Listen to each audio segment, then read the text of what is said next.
Bears, welcome to the Berkeley Beat. This week we have the latest on last week's bomb threat, the UCSA's condemnation of the California HR 35 resolution, and campus protests. We'll also be covering the UC Davis pepper spray settlement, as well as the 20th anniversary of critical mass. I'm Lindsay Brauner. And I'm Katie Schiff, and the Berkeley Beat starts now.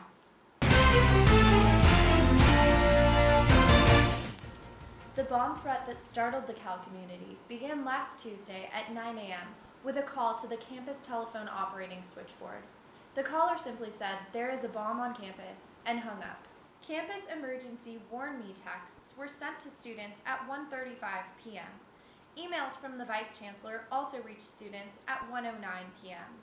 CalTV spoke with UCPD's representative Margot Bennett about the threat on Friday.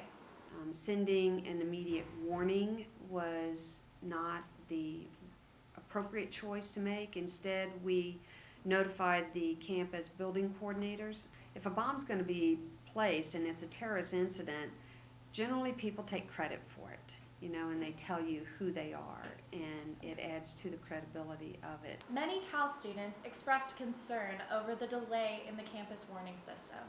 And then it wasn't sent out to everyone until 1:30 or something like that. So say the bomb went off at like 10, no one would have been informed anyways, because we wouldn't have known. In that way, I think they were irresponsible with. Last November's UC Davis pepper spray incident has finally reached a $1 million settlement. The 21 pepper spray victims will receive $30,000 each and a written apology from the university chancellor. The agreement also gives $250,000 to the ACLU and $100,000 to other students who have proof of being sprayed during the incident. In addition, the settlement requires that university officials work with civil rights advocates to alter crowd control methods. The state of California passed HR 35 on August 23rd with no debate.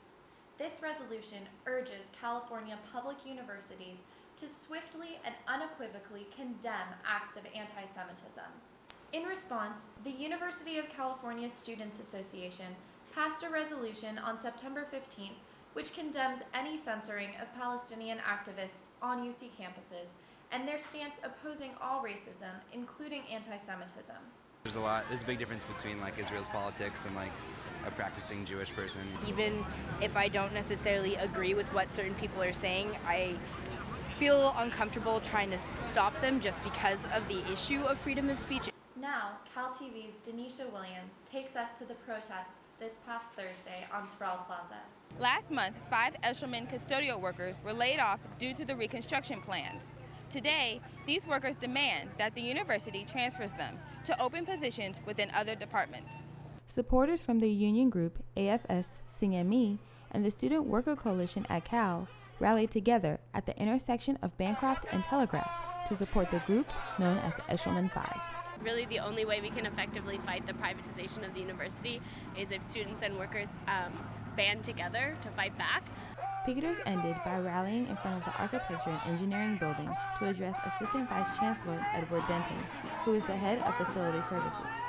But as of now, there are no further actions. From CalTV, I'm Denesha Williams. Back to you in the studio. Thank you, Denesha. Another important statement was made during the 20th anniversary of critical mass. On the last Friday of every month, cycling enthusiasts, commuters, and amateurs head to San Francisco's Justin Herman Plaza for critical mass, a day where environmentally friendly bicycles rule the streets. Friday, September 28th, marked the 20th anniversary of the event and brought thousands of riders from around the world to the city that founded the tradition. For this pick of the week, we loved the Melt. Located conveniently on Telegraph and Channing, the Melt combines the comfort of classic grilled cheese sandwiches and soup with innovative technology and fast service. Well, that's it for this time. Thank you for joining us for this episode of Berkeley Beat. Make sure to tune in next Monday for another episode and keep watching CalTV all week long.